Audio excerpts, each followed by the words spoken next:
रौतहटको सिमराबाट हाम्रो यात्रा सुरु भएको छ। बाटोका केही रमणीय दृश्यहरू कैद गर्ने जमर्कोमा छु म।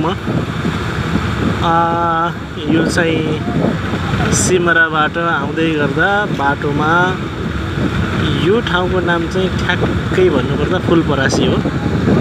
फुलपरासी, त्यसपछि कौडेना हुँदै मुसैली हुँदै मलङ्गवा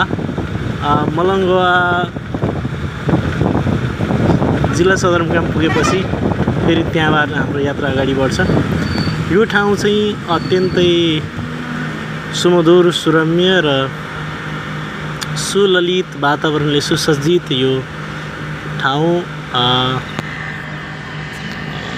रौतहट जिल्लाको कौडेना गाउँपालिका अन्तर्गत फुलपरासी भन्ने ठाउँ हो। यहाँहरूले देख्न सक्नुहुन्छ पारी खेतमा काम भइरहेको छ।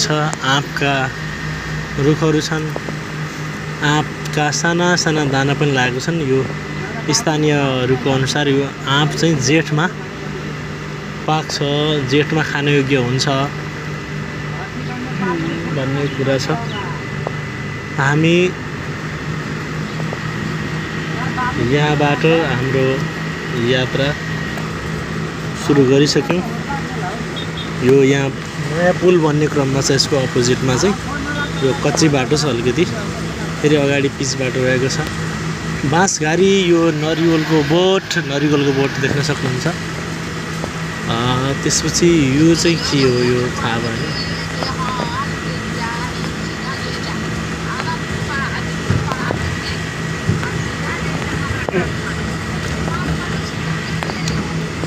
यहाँ स्थानीयहरूले बाख्रा चराइरहेका छन्, हेर्न सक्नुहुन्छ।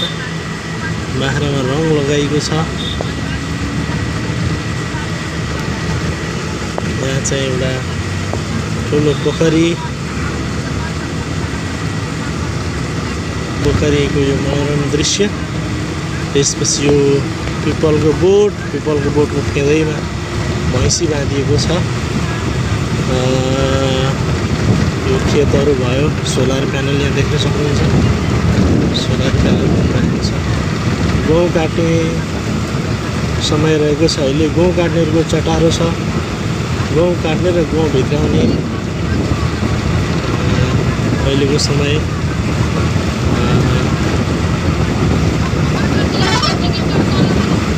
यहाँ अर्को पोखरी रहेको छ। यो सुमधुर